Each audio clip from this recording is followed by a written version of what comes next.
On the morning of September 11th, 2001, Osama bin Laden was in Afghanistan, waiting. He was not in New York. He was not near an airport or a television camera or any of the 19 men he had selected and trained and set in motion across 3 years of planning. He was somewhere in the mountains or the compounds of a country at war with itself, and he was waiting for reports that would either confirm that everything he had built had worked or that it had not. The first plane struck the North Tower of the World Trade Center at 8:46 in the morning, New York time, American Airlines Flight 11. The second struck the South Tower 17 minutes later, then the Pentagon, then the field in Pennsylvania.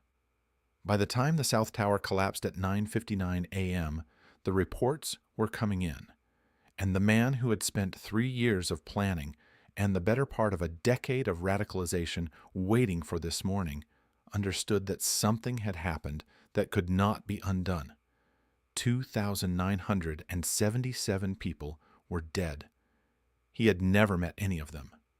He had targeted a symbol, the towers that stood for American financial power, the building that stood for American military power, and he had killed human beings, secretaries and firefighters and traders and janitors and passengers who had simply boarded a morning flight. He had planned an operation. He had produced a massacre. And in the years that followed, the world that mobilized to find him and kill him would ask, with increasing urgency, whether the response made things better, or whether it gave the man in the mountains exactly the war he had been trying to start. This is the story of Osama bin Laden, the heir who chose fire over fortune, and of what the fire he started burned down, including, eventually, himself. Before we follow him into what came next, let me tell you about this channel. Every episode here is a complete life, the full arc, told the way it actually happened, with all the complexity and consequence that real stories carry. No summaries, no shortcuts. The full human story, from the first room to the last decision. If that's what brought you here, hit subscribe now and turn on notifications so you never miss an episode. And before we go any further, drop a comment below and tell me where you're listening from. Your city, your country, wherever you are right now. These stories travel further than you'd expect. All right, back to the beginning. He was born on March 10, 1957 in Riyadh, though the city of his birth was disputed for years, with Jeddah also claimed and Riyadh now generally accepted. The country around him was the Kingdom of Saudi Arabia, a state barely a quarter-century old, built on the vast oil reserves that had transformed a desert peninsula into one of the most consequential geopolitical actors on Earth. And the family he was born into was, in the particular world of that kingdom, extraordinary. His father was Mohammed bin Awad bin Laden, who had emigrated from Yemen to Western Arabia as a child, and who had, through decades of work, royal patronage, and exceptional timing, built what would become one of the most significant private corporations in the Arab world. The Saudi bin Laden Group, and the unusual spelling of the family name was his father's own, had risen by securing contracts from the Saudi royal family at the precise moment when those contracts were worth the most. The company maintained the Grand Mosque in Mecca and the Prophet's Mosque in Medina. In 1964, it was contracted to reclad the exterior of the Dome of the Rock in Jerusalem. These were not ordinary business arrangements. Mohammed bin Laden had positioned his family as the physical custodian of the 3 most important sites in Sunni Islam. Their wealth was enormous.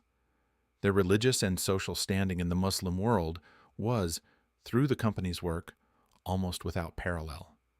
Mohammed bin Laden had 10 wives. He had many children.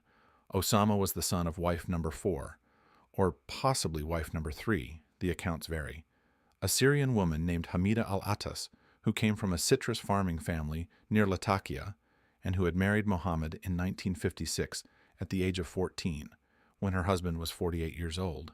Osama was their only child together. His parents separated shortly after his birth, and there has been lasting speculation, never definitively resolved, about whether they were ever formally married at all, or whether she had been, briefly, something closer to a concubine in the household of a man who collected wives as other men collect obligations. Whatever the formal arrangement, the practical consequence was clear. Hamida remarried to a man named Mohammed al-Attas, who was a business associate of Mohammed bin Laden. Osama was sent to live with them. He grew up in his mother and stepfather's household with step-siblings, alongside a family that was comfortable and connected, but that was not, in any meaningful sense, the center of his father's world. Mohammed bin Laden visited. Mohammed bin Laden was a presence, but the father was in many ways an absence, a famous and powerful and religiously fervent absence, which may be the kind of absence that shapes a child most thoroughly. Mohammed bin Laden died in 1967 when his plane's pilot misjudged a landing approach. Osama was 10 years old. He stood to inherit approximately $30 million from his father's estate, a sum that, in the years ahead, would underwrite a global terrorist organization. But at 10, it was simply the moment when the already absent father became permanently so. The world the young Osama moved through was a world of privilege shaped by faith. He attended the Al-Thagar Model School in Jeddah, an institution that combined academic rigor with the conservative religious values that Saudi society in the 1960s and 70s promoted with increasing intensity. In 1971, he was sent to Oxford University for an English language course. 14 years old, in England for the first time, encountering the Western world directly at an age when encounters of that kind leave permanent and rememberable marks. He followed Arsenal. He read military history. Those who knew him as a schoolboy described a boy who was bright, serious, and increasingly absorbed in questions of religion. Not unusual in his environment, but notable in its intensity even then. In 1974, at 17 years old, he married his first wife, Najwa Ghanem, a Syrian woman who was also his first cousin on his mother's side. The marriage was arranged. She would be the first of at least 5 wives. He would father more than 24 children over the course of his life, whereas a number consistent with his stated belief that large families were a religious obligation and a demographic expression of Islamic strength. He was, in this dimension of his life, unremarkably conventional in the terms of his world. In 1976, he entered King Abdulaziz University in Jeddah to study economics and business administration. The official record suggests a young man being prepared to join the family enterprise, to take his place in the Saudi bin Laden group's leadership, to convert inherited wealth into continued prosperity. The reality, remembered by those who knew him at the university, was something quite different. His real interests were religion, poetry, and Arab literature. He was not particularly engaged by economics. He was deeply, increasingly, obsessively engaged by a question that the university environment around him was making vivid and urgent. The question of what it meant to be a Muslim in a world being shaped by forces that had nothing to do with Islam. The answer he encountered at King Abdulaziz University came primarily from one source. Sayyid Qutb was an Egyptian scholar who had been executed by Gamal Abdel Nasser's government in 1966, the year before Osama bin Laden began studying. Qutb's writings, particularly his major work known in English as Milestones, written while imprisoned in Egypt in the early 1960s, had by the mid-70s circulated across the Muslim world in translations and photocopies and classroom discussions with the urgency of texts that felt both forbidden and essential. Qutb's argument was, at its core, this: contemporary Muslim societies had relapsed into a state of pre-Islamic ignorance. They had adopted secular governance, Western legal systems, and Western cultural values, and in doing so had abandoned the divine law that God had revealed through the prophet. Against this apostasy, Qutb argued, a Muslim vanguard had not merely the right, but the religious obligation to wage physical, violent jihad, not the internal spiritual struggle that mainstream Islamic scholarship associated with the term, but actual armed combat against the secular order. The United States, in Qutb's analysis, was materialistic, sexually permissive, spiritually empty, and an active agent of Muslim subjugation. Israel was an illegitimate state sustained by American power. The secular rulers of Muslim nations who cooperated with these forces, including the Egyptian government that had executed him, were apostates deserving death. Qutb's brother Muhammad was teaching at King Abdulaziz University while Osama was a student. The texts were present. The intellectual tradition was alive in the classroom, and the heir who might have spent his life managing construction contracts and maintaining holy sites was being given a framework that transformed his inheritance, his money, his family name, his connection to the physical guardianship of Islam's holiest places, into something that could be used for an entirely different purpose. The ideology that would produce al-Qaeda was assembled not in a cave in Afghanistan, but in a lecture room in Jeddah. That is the fact that most accounts of bin Laden's life understate. He arrived in the mountains of Afghanistan already formed, already convinced, already committed. The war would give him the tools. The conviction had come earlier. In 1979, 3 events shook the Islamic world in rapid succession and confirmed, for the young man finishing his studies in Jeddah, that the moment he had been reading about had arrived. The Iranian Revolution produced the world's fervent first modern Islamic theocracy, proof that a Muslim society could throw off secular rule and govern itself by divine law. Afghanistan descended into political chaos after a Marxist coup, and then further into crisis as the Marxist government began persecuting religious leaders and rewriting social arrangements in ways that Afghan traditionalists found intolerable. And in December 1979, the Soviet Union invaded, an atheistic empire moving its armies into a Muslim country, presenting what Qutb's framework described with perfect clarity, a target for jihad. Bin Laden did not waste time. He had finished his studies. Whether he received a formal degree remains unclear, and he moved quickly to Pakistan, where the resistance to the Soviet invasion was already being organized. He came under the influence of Abdullah Azzam almost immediately. Azzam was a Palestinian-born jihadist of extraordinary personal magnetism, a scholar and a recruiter and a true believer who had dedicated his life to the proposition that Muslims across the world had an individual religious obligation to defend Muslim lands against foreign occupation. He was building what would become the largest volunteer military mobilization in the Muslim world since the Crusades. Tens of thousands of men from Saudi Arabia, Egypt, Jordan, Algeria, Sudan, and dozens of other countries crossing into Pakistan and then into the mountains of Afghanistan to fight alongside the Mujahideen against Soviet forces. He needed money. He needed organizing capacity. He needed someone with credibility in the Gulf states who could reach the donors and the families who might send their sons. He found bin Laden, and bin Laden, the heir who chose fire over fortune, found what he had been looking for. His early role was not primarily as a fighter. He was a financier and a recruiter, using his inherited wealth and his family name to move men and money across borders. He established training operations in Pakistan, camps where Arab volunteers were prepared before crossing into the Hindu Kush, and in the mid-80s he moved forward himself, establishing Al-Masada, the Lion's Den, in eastern Afghanistan as his operational base. The camp trained hundreds of fighters. It was not the most significant military installation in the Afghan resistance, but it was bin Laden's, and the distinction mattered to him. In the late spring and early summer of 1987, his forces engaged Soviet and Afghan government troops at what became known as the Battle of Jeddah. In purely military terms, the engagement was of limited significance, a small force holding a position in the mountains, repelling a larger attack over several days. But significance in war is not only military.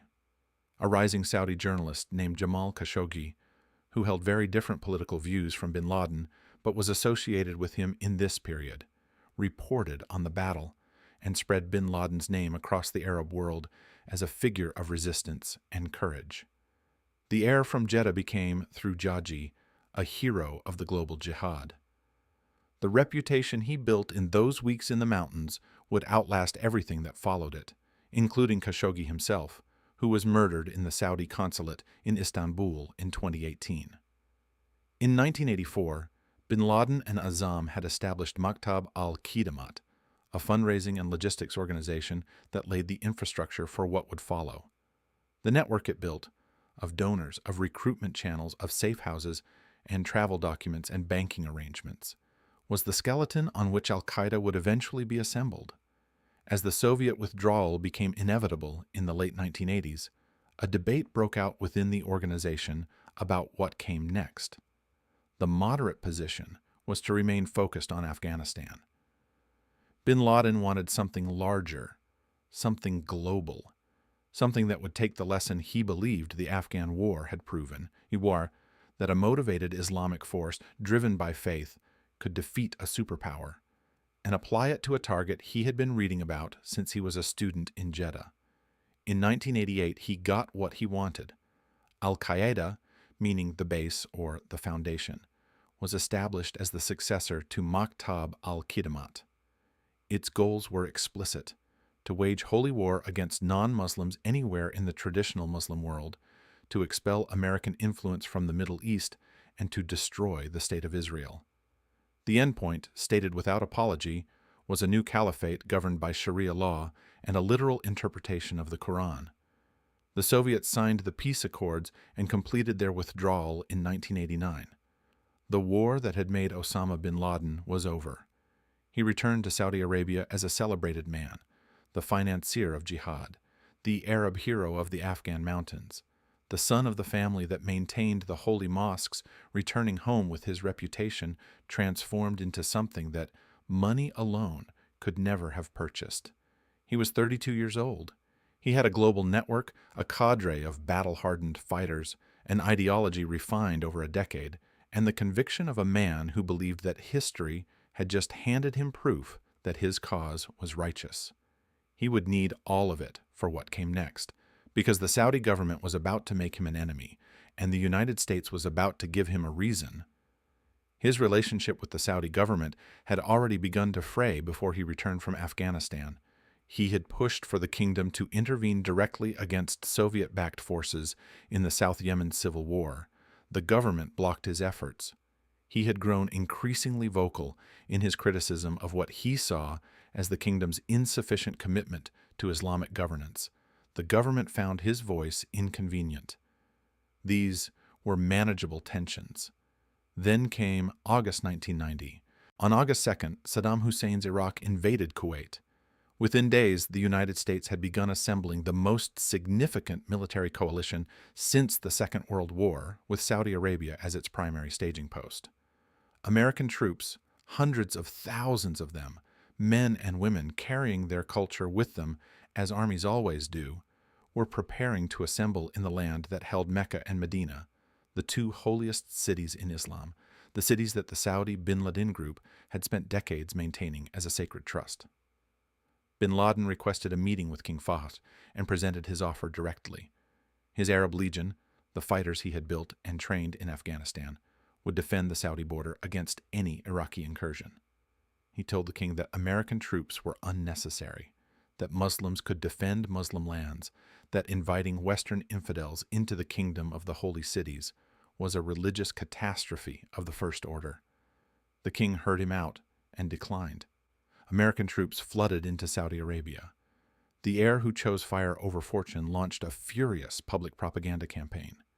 He denounced the royal family in terms that Saudi rulers were unaccustomed to hearing from within their own social world. He tried to persuade the senior religious scholars, the ulama, whose authority to issue religious rulings gave them enormous influence over public opinion, to condemn the American military presence. He failed. The ulama did not move against the royal family.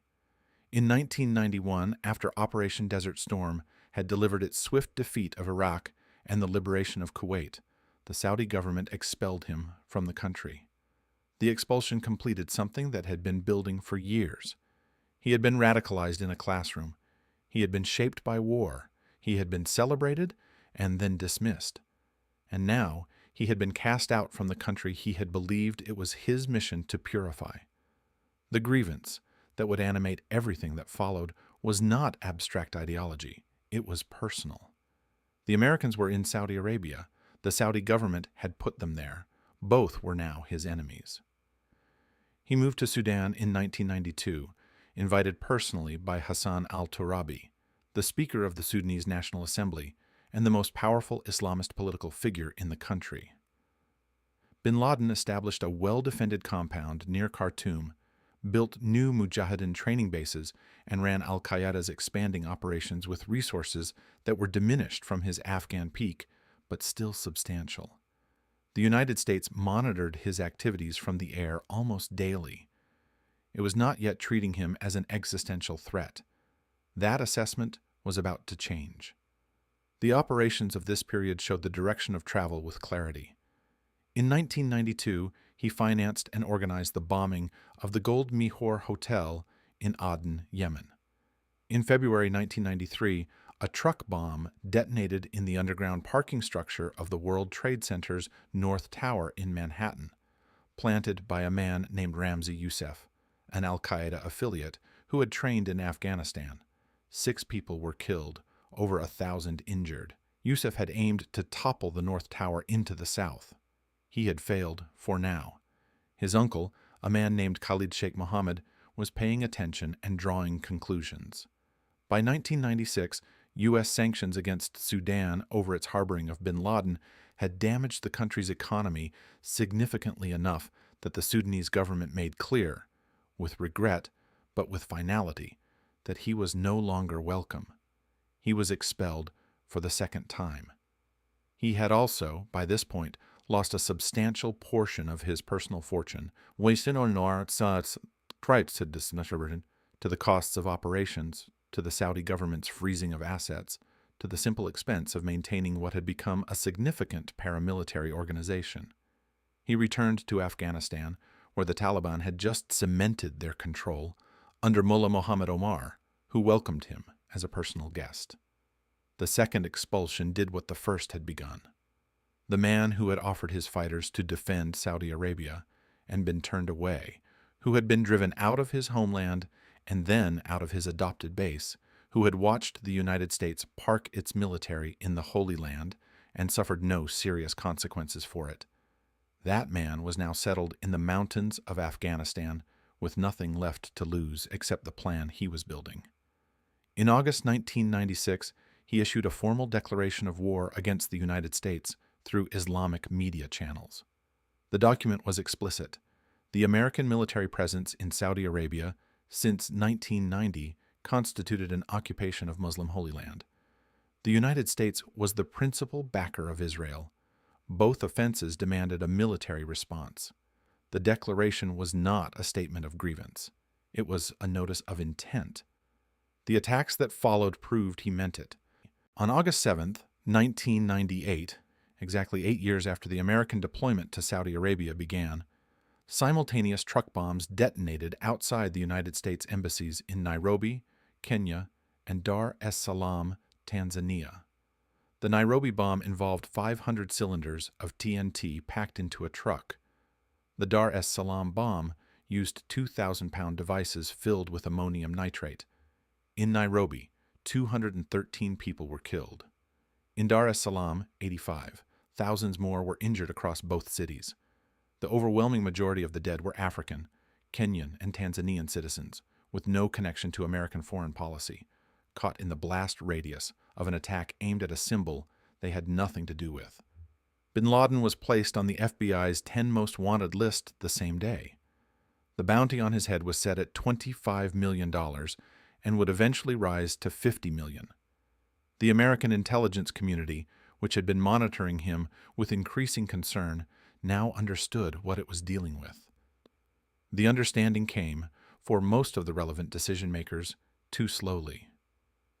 Late in 1998, or early in 1999, a proposal reached bin Laden from Khalid Sheikh Mohammed, the uncle of Ramzi Youssef, who had watched the 1993 World Trade Center bombing fail to achieve its structural objective.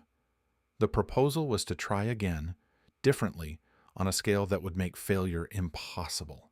Commercial aircraft loaded with fuel and passengers used as guided missiles against American targets. The World Trade Center again, the Pentagon, the Capitol building. Bin Laden gave his approval. The planning that followed was meticulous to a degree that later investigation found remarkable. Operatives needed to speak English. They needed familiarity with Western society. They needed the ability to move through American airports without triggering suspicion. The screening process identified Muhammad Atta, a German-educated Egyptian of cold and focused intelligence, Marwan al-Shehi, his friend and partner, Ziad Jarrah, a Lebanese student who had been living in Hamburg, and Hani Hanjour, who held a commercial pilot's license. They and 15 others were established in terrorist cells in Arizona, Florida, and California in 2000, enrolling in flight schools, training in simulators, building the operational competency for an attack of a kind that had never been attempted. The final target list was confirmed in early 2001, the Twin Towers of the World Trade Center, the Pentagon, the Capitol Building. The date chosen, September 11th, 2001, carried symbolic weight that bin Laden intended and made explicit. It was the anniversary of the 1683 Battle of Vienna, when the Ottoman siege of the city was broken, marking what he characterized as the beginning of the Christian world's long encroachment into Muslim lands.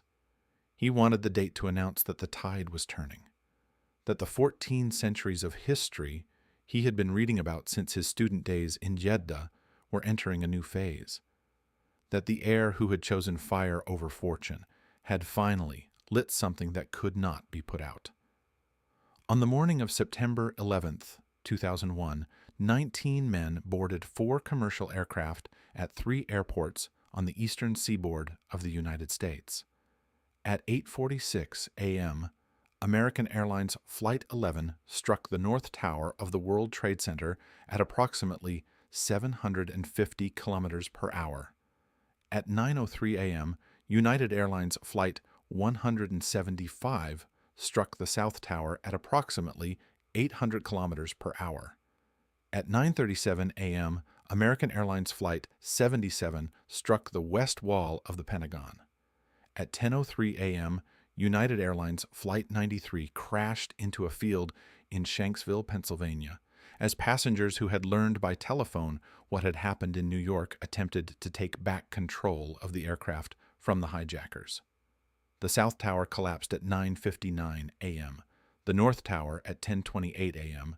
2,606 people were killed in the towers and on the ground below. 147 passengers and crew died on the 2 aircraft that struck them. 125 people were killed at the Pentagon, along with 59 crew and passengers on Flight 77. 40 passengers and crew died on Flight 93. The total was 2,977 dead. It was the most devastating terrorist attack in recorded history. It was the first foreign attack on the continental United States since the British burned Washington in 1814. I want to stop here for a moment, because 2,977 people died that morning, in the towers at the Pentagon, in that field in Pennsylvania. They were secretaries and firefighters and traders and janitors and passengers on morning flights, and the man who planned it had never met any of them. He targeted symbols. He killed people. The question that the world has been arguing about ever since is whether the response, the wars, the surveillance architecture, the 2 decades of conflict that followed, made the world safer, or gave the man in the mountains the war he had been trying to start. I want to know what you think. Drop your answer in the comments below, because what came next is the question that still doesn't have a clean answer. The response was immediate and, in its early stages, swift. Congress authorized the use of military force on September 18th. Bombing of Afghanistan began on October 7th. American and British aircraft striking Taliban military installations and infrastructure. U.S. Special Forces were inserted into the country in late September, linking up with the Northern Alliance, the collection of Afghan factions that had been fighting the Taliban since their rise to power in 1996. By early November, Taliban control of Kabul had collapsed. By early December, their last major stand at Kandahar had been broken. An interim Afghan administration was established with Hamid Karzai as president. The Taliban government that had sheltered bin Laden had been swept away in fewer than 3 months. But bin Laden had escaped. In December 2001, American and Allied intelligence determined that he and several hundred al-Qaeda fighters were in the cave systems of the Tora Bora complex in the White Mountains of eastern Afghanistan, close to the Pakistani border. The Battle of Tora Bora brought approximately 70 U.S. Special Forces operatives, other Special Operations personnel, and Northern Alliance fighters into the rugged terrain of that cave network. American intelligence later concluded that the Allied military presence was simply insufficient to seal the border and prevent escape. Bin Laden slipped into Pakistan in the days or weeks following. He had escaped the closest thing to capture that the 10-year manhunt would produce. He was the most wanted man in the world. There was a $25 million bounty on his head, and he had just walked across a mountain border into a country that was officially America's ally. For nearly a decade, he remained effectively invisible. He was believed to be living primarily in Waziristan, the mountainous region of northwestern Pakistan, close to the Afghan border, historically resistant to central government authority, with the tacit tolerance of elements within Pakistan's inner services intelligence that maintained their own complex relationships with Islamist networks. The ISI had helped create the Taliban through the 1990s as a means of projecting Pakistani influence into Afghanistan. The idea that it had no knowledge of and no relationship with the man who had led the most consequential operation in jihadist history was to most serious analysts difficult to sustain. Periodic videos emerged. In 2004, Al Jazeera broadcast footage in which bin Laden stated unequivocally that he had directed the September 11th hijackers, removing any remaining ambiguity about his responsibility for the attacks. He stated, with the specificity that investigators found genuinely illuminating, that his purpose in targeting the Twin Towers had been symbolic revenge for the destruction of buildings in Beirut during the 1982 Israeli invasion of Lebanon.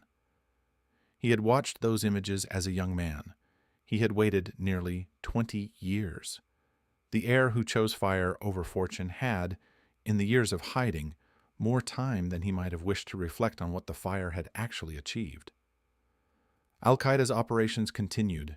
In February 2006, the organization was involved in the bombing of the Al-Askari shrine in Samarra, Iraq, one of the holiest sites for Shia Muslims, its golden dome destroyed in an explosion that triggered waves of sectarian violence in Baghdad, killing at least 1,000 people.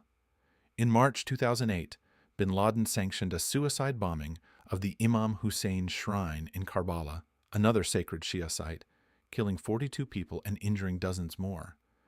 These were not operations that built popular Muslim support.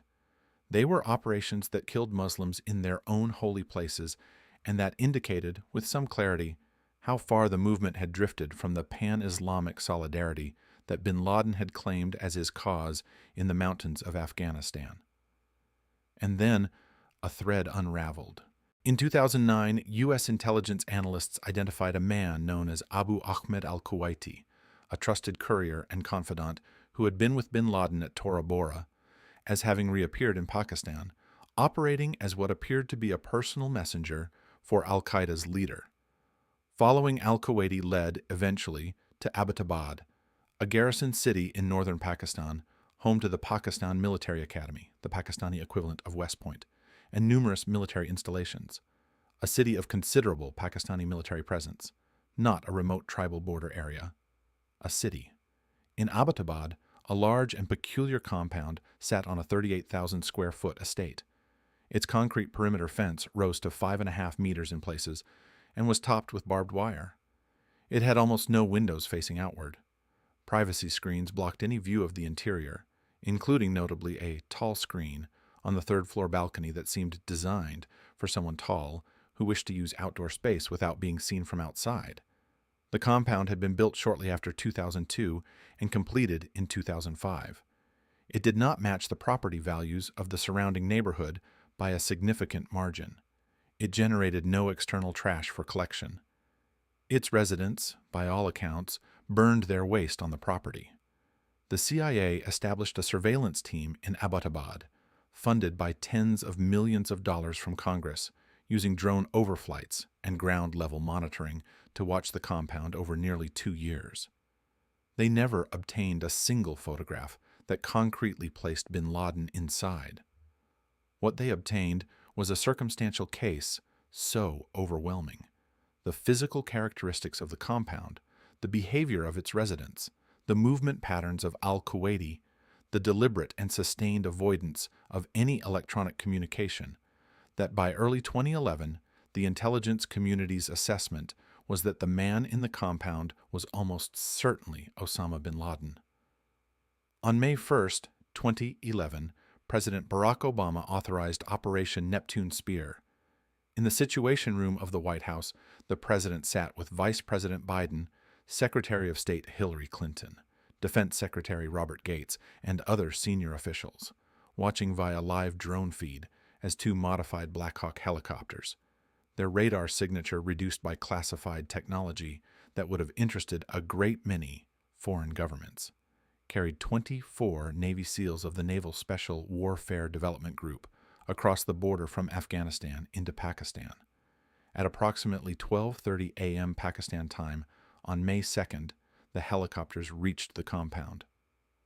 One of the Black Hawks experienced a loss of lift on landing and crashed in the compound's courtyard. None of the SEALs were injured. The operation continued. They moved through the compound's outbuildings and then into the main structure, floor by floor, fast and without hesitation. On the 2nd floor, they encountered and killed one of bin Laden's adult sons, and Abu Ahmed al-Kuwaiti, the courier whose movement had led them here. They continued upward. On the 3rd floor, in the doorway of his bedroom at 12:39 a.m. local time on May 2nd, 2011, they found Osama bin Laden. Navy SEAL Matt Bissonette, in the most credible reconstruction of the final seconds, shot bin Laden in the body and in the head. He staggered backwards and fell to the floor and was dead before the movement ended. He was 54 years old. In his robes, sewn into the fabric, were 500 euros in cash and 2 mobile phones, the emergency kit of a man who understood that flight might become necessary at any moment and who had apparently kept it ready to run year after year without ever needing to use it. In the end, there was nowhere left to run to. His body was placed in a bag and taken to the functioning helicopter.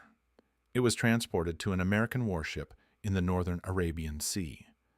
Within 24 hours of his death, in compliance with Islamic tradition regarding burial, his body was wrapped in a white sheet, placed in a weighted bag, and committed to the sea. The weight was iron chains and rocks. The intention was that the body would sink to the sea floor and remain there. No grave, no marked location, no shrine, no monument that could become a gathering point for those who would come after him. President Barack Obama addressed the American nation by television at approximately 11:30 p.m. on the evening of May 1st, Washington time. The operation had succeeded. The decade-long manhunt was over. The heir who had chosen fire over fortune had been found in a garrison city in Pakistan, in a compound that stood within sight of the country's most prestigious military academy, and shot dead in a doorway. If you've stayed with this story this far, thank you. These are the lives that shaped the world we live in, and this channel exists to tell them fully, with the complexity and the cost and the consequence they carry. If you haven't subscribed yet, now is the moment. Hit that button, turn on notifications, and stay with us, because there are more stories coming that you will not want to miss. But first, tell me what you think. Did the world that responded to September 11th build something better than what bin Laden tried to destroy? Or did the response create wounds that are still bleeding? Drop your verdict in the comments below. I read every single one. Now, the world he left behind. His death did not end al-Qaeda. Ayman al-Zawahiri, the Egyptian physician who had been his deputy for years and the primary ideological architect of the organization's theology, assumed the leadership. But by the time bin Laden died, al-Qaeda was already being eclipsed, not by the American military, not by international intelligence cooperation, but by the forces his own movement had set in motion. forces that had grown more extreme than their origin, forces that had taken the ideology he had assembled in Jeddah and applied it with a violence that he had not intended and could not control. Abu Musab al-Zarqawi was a Jordanian jihadist who became an al-Qaeda associate in Iraq after the American invasion of 2003. Zarqawi's approach to jihad was sectarian in ways that bin Laden's was not. He believed that provoking mass violence between Sunni and Shia Muslims was a strategic imperative, and he pursued this belief through bombings of Shia shrines, markets, and communities on a scale that appalled even al-Qaeda's central leadership. Al-Zawahiri wrote to Zarqawi explicitly, warning him that killing Muslims in their holy places was alienating the popular support the movement needed. Zarqawi ignored him. When Zarqawi was killed in an American airstrike in 2006, his organization merged with other groups to form the Islamic State of Iraq.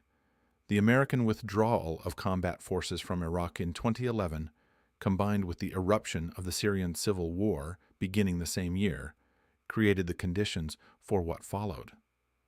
Under Abu Bakr al-Baghdadi, the Islamic State of Iraq expanded into Syrian territory, reconstituted itself as the Islamic State in Iraq and the Levant, and in June 2014 declared a caliphate, the very thing bin Laden had declared as his ultimate goal, over a territory approximately the size of the United Kingdom, encompassing a population of 8 million people. Al-Qaeda formally split from the Islamic State. Al-Zawahiri described it publicly as a deviant organization. Al-Qaeda, the movement responsible for September 11th, had been outflanked in extremism by its own offspring. The caliphate that bin Laden had dreamed of and that the Islamic State briefly claimed was driven back by American forces returning to the region between 2014 and 2017. By 2019, it had been reduced to a remnant. Al-Baghdadi himself died in an American Special Forces raid in 2019. The territory was lost. The flag was gone.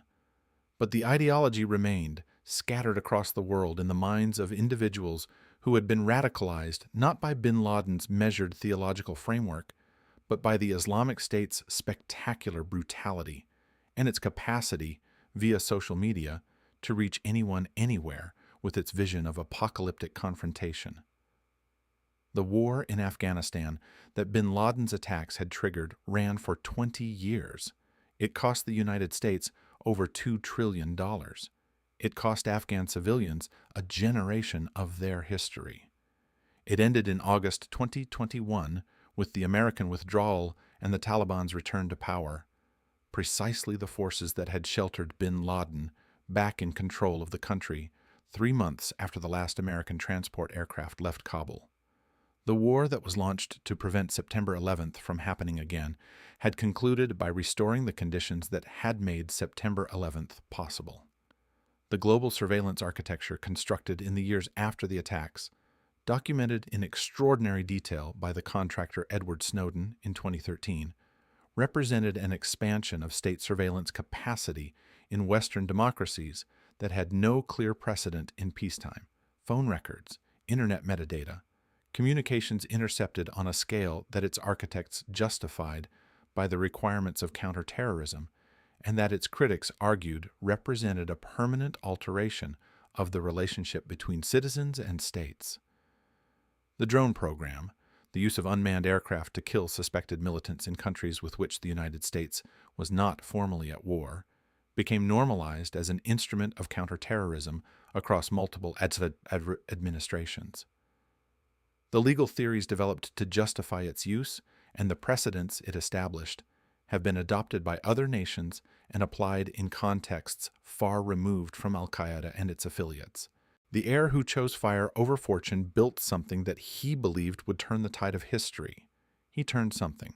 He killed nearly 3,000 people in a single morning and set in motion a chain of consequences that reshaped the relationship between the Western world and the Islamic one for a generation, that produced 2 major wars and dozens of smaller ones, that altered the daily lives of hundreds of millions of people who passed through airport security or submitted to surveillance or fled across borders as the conflicts his attack ignited burned through their countries.